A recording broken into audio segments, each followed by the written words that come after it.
وہ مولانا بیان میں بتلا رہا ہے کہ یہ لوگ دارالعلوم دیوبند کی اور علماء کی بات بھی نہیں مانتے جماعت والے، اور کہہ رہا ہے کہ 1951 میں متفقہ طور پر دارالعلوم دیوبند نے اور مظاہر العلوم نے یہ فتویٰ دیا تھا کہ عورتوں کا مستورات کی جماعت میں جانا جائز نہیں ہے،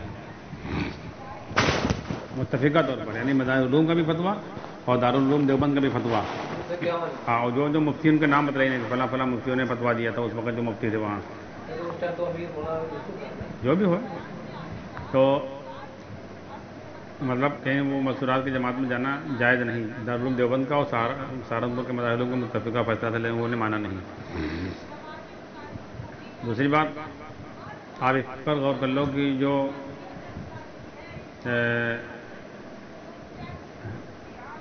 یہ لوگ کہہ رہے ہیں کہ یہ نبیوں والا کام ہے، نبیوں والے کام سے مراد یہ لوگ لیتے ہیں کہ 3 دن گشت، چلہ، 4 مہینے، 2.5 گھنٹے، یہ نظام، یہی لیتے ہیں۔ اگر کوئی آدمی اس کام کو نہیں کر رہا ہے اور اپنی زندگی بنا رہا ہے، نماز اور ایمان اور دھیان، تو کہہ رہے تم نبیوں کا کام نہیں کرو، تمہاری زندگی انفرادیت ہے، یعنی مراد لیتے ہیں نظام کو۔ اور دارالعلوم دیوبند نے جو فتویٰ دیا ہے کہ یہ کام باطل ہے، نہیں، فتویٰ دیا ہے کہ یہ فرقہ ضالہ بن رہا ہے، تو نبیوں والے نظام کو فرقہ ضالہ کہہ سکتا ہے دارالعلوم دیوبند؟ اور نبیوں والے نظام کو دارالعلوم دیوبند یا مظاہر العلوم کے مفتی و علماء ناجائز ہونے کا فتویٰ دے سکتے ہیں؟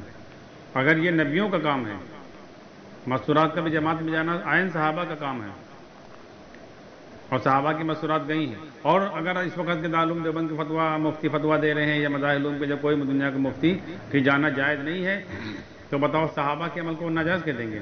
ان کی اتنی اوقات ہے؟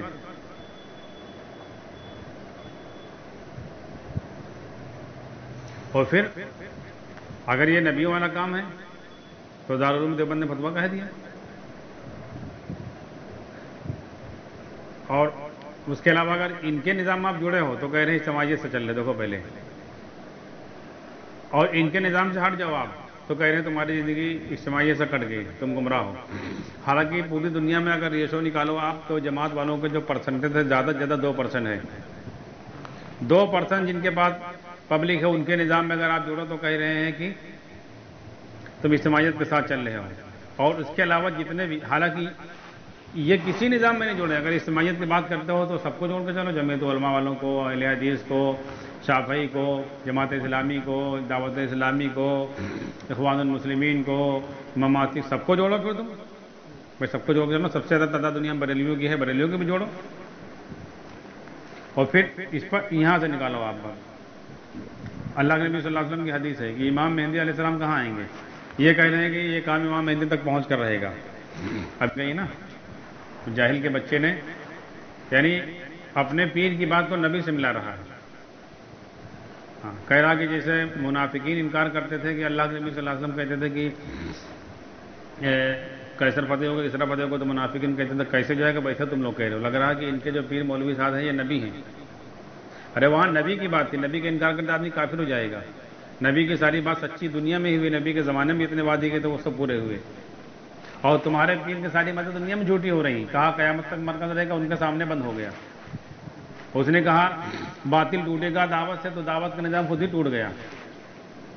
اس نے کہا کہ جب اس نظام سے کوئی ٹکرائے گا باطل تب اللہ اس کو ختم کریں گے، تو ان کا جو ٹکرایا تو ان کا نظام خود ہی ختم ہو گیا۔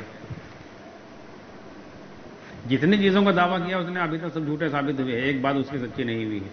لیکن رومی نے کہا کہ یہ کام امام مہدی تک پہنچ کر رہے گا۔ آپ دیکھو اللہ کے نبی صلی اللہ علیہ وسلم نے امام مہدی علیہ السلام کی ساری نشانیاں بتلائیں کہ نہیں بتلائیں؟ امام مہدی علیہ السلام کا نام بتلایا، اور کس نسل سے ہوں گے یہ بتلایا۔ نام ان کا احمد ہوگا جو روایت میں ہے، ان کے ابا کا نام عبداللہ ہوگا، اماں کا نام آمنہ، جو اس کے بارے میں جن لوگوں نے لکھا اس میں یہی لکھا ہے، اور حضرت حسن رضی اللہ تعالیٰ عنہ کی اولاد میں سے ہوں گے، اللہ کے نبی صلی اللہ علیہ وسلم نے یہ بھی بتلایا۔ کہاں پر ان کو پہچانا جائے گا یہ بتلایا، کیسے تربیت ہوگی یہ بتلایا، کس علاقے کے لوگ ان کی مدد کریں گے یہ بتلایا، ان کی شواہد کیسے ہوں گے یہ بتلایا، ان کے کپڑے کیسے ہوں گے یہ بتلایا، ان کے جھنڈے کیسے ہوں گے یہ بتلایا، ان کے امامے کیسے ہوں گے یہ بتلایا، کس علاقے سے آئیں گے کس قبیلے سے آئیں گے یہ بتلایا، ساری چیزیں اللہ کے نبی صلی اللہ علیہ وسلم نے بتلائی ہیں۔ لیکن جب ساری چیزیں اللہ کے نبی صلی اللہ علیہ وسلم بتلائی تو یہ کو نہیں بتایا کہ 14ویں صدی میں تب کوئی کام چلے گا ان کے ساتھ ہی ان کا ساتھ دیں گے، یہ بات اللہ کے نبی صلی اللہ علیہ وسلم نے نہیں بتلائی، اور یہ کہنا یہ کام امام مہدی تک پہنچ کر رہے گا۔ اس سے اچھے تو شیعہ ہیں، شیعہ کہہ رہے ہیں 12 امام ہمارے یہاں ہیں، اور وہ حدیث کے حوالے سے کہہ رہے ہیں کہ اللہ کے نبی صلی اللہ علیہ وسلم کی حدیث ہے کہ ہماری امت میں 12 امام ہوں گے، قریش میں سے ہوں گے، ان کے 11 امام ان کے ہو چکے ہیں، 12واں امام مہدی وہ کہہ رہے ہیں آئیں گے، امام مہدی 11 تو ان کے امام پکے ہو چکے نا، 12ویں کا انتظار کر رہے ہیں۔ تو اس سے اچھے تو وہ ان کی دلیل تو قرآن حدیث سے مل رہی، تمہارے پاس کیا دلیل ہے کہ تمہارا کا امام مہدی تک پہنچ کر رہے گا؟ اور پھر امام مہدی علیہ السلام کہاں آئیں گے؟ پتہ نہیں کہاں آئیں گے؟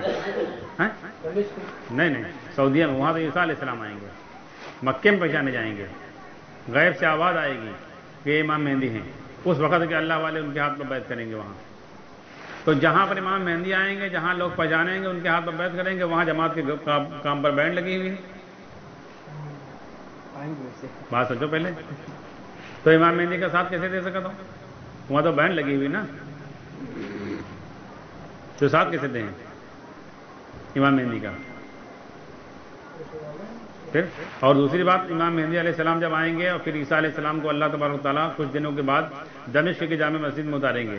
یہاں سے اندازہ لگاؤ، دمشق کی جامع مسجد ابھی ہم اس کا نکالیں گے نیٹ سے ریشیو کی کتنی ایریا اس کی ہے، کتنے آدمی نماز اس میں پڑھ سکتے ہیں، کوئی بہت بڑی نہیں ہوگی کہ اس میں 10-5 ہزار لاکھ 2 لاکھ آدمی آ جائیں۔ اللہ کے نبی صلی اللہ علیہ وسلم کی حدیث ہے اس وقت کے ساری دنیا کے ایمان والے وہاں جمع ہوں گے۔ 12 بنکی ضلع میں نہیں، 12 بنکی شہر میں جتنے ہیں وہ سب نہیں آ سکتے دمشق کی جامع مسجد میں اس وقت۔ 12 بنکی شہر میں جتنے مسلمان ہیں یہ نہیں آ سکتے ہیں، لکھنؤ کے ایک محلے کے آدمی نہیں آ سکتے وہاں، اور اللہ کے نبی صلی اللہ علیہ وسلم کی حدیث سے پورے دنیا کے ایمان والے وہاں جمع ہوں گے۔ اگر یہ کہہ رہے ہو کہ یہ کام امام مہدی تک پہنچ کر رہے گا، امام مہدی کی اور ان کے ساتھی کی مدد کریں گے، عیسیٰ علیہ السلام آئیں گے ان کی مدد کے لیے، اللہ کے نبی صلی اللہ علیہ وسلم کی حدیث ہے کہ اللہ تعالیٰ عیسیٰ علیہ السلام کو آسمان سے اتاریں گے۔ عیسیٰ علیہ السلام سے پٹری کھائے پی ہے تم نے؟ جب مولانا یوسف صاحب کی دعوت کے کہہ رہے ہو، مولانا یوسف صاحب کی دعوت کا کہہ رہے ہو کہ رہبانیت کی دعوت ہے یہ، عیسیٰ علیہ السلام کی دعوت کیا ہے پڑھ لو، تو وہ کہتے تھے میرا سالن بھوک ہے، میرے میوے گھاس ہیں، میرا سردی کا جو لباس ہے سورج ہے، میں صبح اس حال میں کرتا ہوں میرے پاس کچھ نہیں، شام اس حال میں کرتا ہوں میرے پاس کچھ نہیں۔ شروع میں ایک پیالہ رکھتے تھے عیسیٰ علیہ السلام، پیٹ کا جا رہا تھا، دکھا ایک آدمی چلو سے پانی پی رہا ہے، وہ پیالہ بھی ہٹا دیا کہ بغیر پیالے کے پانی پیا جا سکتا ہے چلو سے، پیالہ بھی ہٹا دیا۔ ایسے ظاہر تھے عیسیٰ علیہ السلام، پٹری کہیے عیسیٰ علیہ السلام سے۔ تم کہو گے تو اسباب کا ترک کرنا رہبانیت ہے، اور وہ کوئی اسباب نہیں رکھے ہیں، کہاں پٹری کھا پائے گی؟ اس کے آگے تمہارے پاس کوئی جواب نہیں ہے کہ اسباب کا ترک کرنا رہبانیت ہے، ورنہ اس سے زیادہ تگڑا عیسیٰ علیہ السلام کو تم کہی ہو، تو عیسیٰ علیہ السلام سے پٹری کھئی ہے؟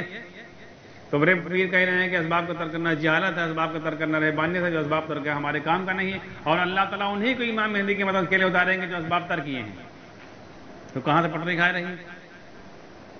میل فیمیل کا سوال ہے، زمین آسمان کا فرق ہے۔ بھائی آدمی شادی کر رہا تھا عورت سے، عورت کر رہا تھا آدمی سے، تو اسی طریقے سے اللہ تبارک تعالیٰ ان کی مدد کے لیے ان لوگوں کو اتاریں گے جو دنیا کا کوئی تاثر نہیں ہوگا، دنیا سے کوئی ان کا یقین نہیں ہوگا کسی چیز سے کچھ ہوتا ہے، ایسے زاہدین کو اتاریں گے امام مہدی علیہ السلام کی مدد کے لیے۔ تو تمہاری پٹری کہاں کھا سکتے ہیں؟ تم جب مولانا یوسف کی دعوت نہیں قبول کر پا رہے ہو، ان کی جو امام کی دعوت ہے، اسباب کا جو انکار کر رہے ہیں، اس کو تم کہہ رہے ہو رہبانیت کی دعوت ہے۔ اپنے پیر کے نہیں مان لے ہو تو عیسیٰ علیہ السلام کی مان لے ہو، اللہ ان کے بیت مدد کے لیے ہوا، تو یہ سب جھوٹی باتیں چلا رہے ہیں۔ بھائی ایسے تو دلیل قادیانی بھی دے رہے ہیں، قرآن سے دلیل دے رہے ہیں، آپ دیکھو اچھے اچھے علماء چکرا جاتے ہیں جب ان سے بحث ہوتے دیکھو۔ ہاں وہ تو کھلی واضح دلیل ہے کہ اللہ کے نبی صلی اللہ علیہ وسلم کی مہر ہے کہ اب جتنے نبی ہیں اس پر ہمارا ایمان ہے، اور محمد صلی اللہ علیہ وسلم کے بعد کوئی نبی نہیں ہے۔ ہاں اتنی پکی بات ہے تو لوگ بغیر دلیل کے مان رہے ہیں، ورنہ اگر ہمیں اور آپ جیسا کوئی آدمی ہے ان کی باتیں سننے لگے تو چکرا جی ہو آپ، قرآن سے دلیل دیتے ہیں۔ وہ تو سیدھی واضح بات ہے کہ محمد صلی اللہ علیہ وسلم آخری نبی، اس کے بعد کوئی نبی نہیں، اس کو کوئی سرے سے منتا ہی نہیں، ان کے بات سنتے ہی نہیں، تو دلیل ان کے پاس ہے کہ نہیں؟ ایسے تم دلیل دے رہے ہو کہ حملہ کا امام ملتے، تو ہاں ٹھیک ہے، تم اپنا ایک کام کر رہے ہو اس کو کہو ٹھیک ہے کہ جماعت میں نکالو، چلے چارم نکالو، اپنے جو تمہارے اصول بنائے گئے ہیں 6 نمبر اور سب چیزیں، وہ الگ بات ہے، لیکن جو فرضی باتیں چلا دیتے ہیں لوگ نا، کہ صاحب قرآن حدیث سے اس کا ملا رہے ہیں کہ امام مہدی تک کام پہنچ کے رہ رہے ہیں، مولانا صاحب کو نبی ہیں، ان پر کوئی ہوتا رہے کہ جو کہتے ہیں وہ سب سچ ہو جی ہے. کتنی باتیں جھوٹی ثابت ہوئی آپ بتاؤ. امام مہدی سے متعلق کتنی باتیں آج تک جتنے علماء، آج تک بہت سارے علماء جو ان کی نشاندہی بتلائی نہیں سب فیل ہوئی گئی، کہیں اس سن میں آ جائیں گے، اس سن میں آ جائیں گے، تمام فیل ہو چکی ہیں. اور ایسے تو دیکھیے دارالعلوم دیوبند کے جو پہلے محتمم بنے ہیں، سب سے پہلے مفتی رفیع الدین صاحب، ان کو اندازہ تھا کہ امام مہدی آنے والے ہیں. وہ مکے چلے گئے تھے اس وقت، اور وہاں جب نعیم سے ملاقات ہو پائی ہے تو انہوں نے اپنی ایک تلوار، قرآن پاک اور ایک خط اس قبیلے کو دے دیا تھا جس قبیلے کے ہاتھ میں خانہ کعبہ کی چابی ہے، اور کہا تھا یہ اپنی اولادوں کو وصیت کر جانا امام مہدی تک پہنچا کر رہنا، کیونکہ ہم ان کی مدد کے لیے آئے تھے اور ابھی وہ آئے نہیں ہیں، تو جب آئیں گے یہ ہمارا ہدیہ ان تک پہنچانا. تو اگر ایک حساب سے دیکھو تو دارالعلوم دیوبند کا جو وفد وہاں تک پہنچ رہا ہے، ان کا ایک پیغام تو پہنچ رہا ہے وہاں تک. تو یہ بیچ میں سب فرضی باتیں لوگ چلا رہے ہیں، یہاں سے امت گمراہ ہو رہی ہے. نبیوں والا کام ہے، صحابہ والا کام ہے. بھائی نبیوں والا صحابہ والا کام ہوتا تو بیچ میں جتنے اولیاء گزرے سب کرتے کہ نہیں کرتے؟ اور پھر کہتے ہیں کہ کام کیسے باطل ہو سکتا ہے؟ کاہے نہیں باطل ہو سکتا؟ بھائی مولانا الیاس صاحب نے ایک نظام چلایا، باطل کاہے نہیں ہو سکتا؟ وہ مولانا دارالعلوم دیوبند کے ایک مولانا ہے، بیان کو سننا جا سن لیں، نیٹ پہ پڑا ہوا ہے. اس کی ہیڈنگ ہے گشت وغیرہ بدعات کیوں، گشت وغیرہ بدعات کیوں ہیں. انہوں نے پورا سمجھایا ہے. تو انہوں نے کہا گشت جو ہے مولانا الیاس صاحب نے قرآن حدیث سے نہیں نکالا ہے. ایک بات ان کی ملی ہے. کہا وہاں فیروز پور میں گاؤں میں بیٹھے تھے میوات میں، تو کچھ لوگ آئے، انہوں نے کہا کہ جو ہے ہم لوگ گشت کر رہے تھے. کہا گشت تو کہتے ہیں چلنے پھرنے کو، پہرے داری کو. بعض علاقے میں جو سرحد پر یا اور حفاظت کے لیے جو لوگ نگرانی پر معمور رہتے ہیں وہ لوگ کہتے ہیں ہم گشت کر رہے ہیں. پولیس کہتی ہے نا گشت کر رہے. تو انہوں نے کہا ہم گشت کر رہے تھے. مولانا الیاس صاحب چونک کے کہا کیا کر رہے تھے؟ کہا گشت. پھر پوچھا ان سے ساری ڈیٹیل، تو ان لوگوں نے بتایا وہاں سے گشت لیا مولانا الیاس صاحب نے، اس میں کچھ چیزیں اور اپنی بڑھائی. گشت وہاں سے لیا، قرآن حدیث سے نہیں لیا. قرآن حدیث میں کہا ہے ہی نہیں گشت. گشت ویسے چلنے پھرنے کا تو صحابہ انبیاء تب سب چلت پھرت رہے ہیں، چل پھر کے دعوت دے جائے گا. تو ایسے سارے دنیا میں لوگ چل پھر رہے ہیں، سارے علماء، سارے مشائخ، سارے بزرگ، سارے اولیاء، سارے شہداء، سارے اکابر سب چلیں پھریں کہ نہیں پھریں. تو کہا کہنا کہ ہم گشت کر رہے ہیں. پھر ان کا بھی گشت مانو، جہاں جہاں جو لوگ گشت کے ہیں. پھر خواجہ میں نے کے گشت مانو، ان کے ایک گشت سے 90 لاکھ لوگ مان لائے جو کہا تھے. تھوڑے گشت سے کتنی ہدایت پھیل گئی. تو اس لیے ان بھکت لوگ بنے ہیں، کہا تھا انفرادیت کی طرف جا رہے ہو. یعنی ان کے نظام میں چلو تو اجتماعیت، اور ان کے نظام سے ہٹو تو کہا تھا انفرادیت کی طرف. کتنے لوگ جڑے ہیں اس نظام میں؟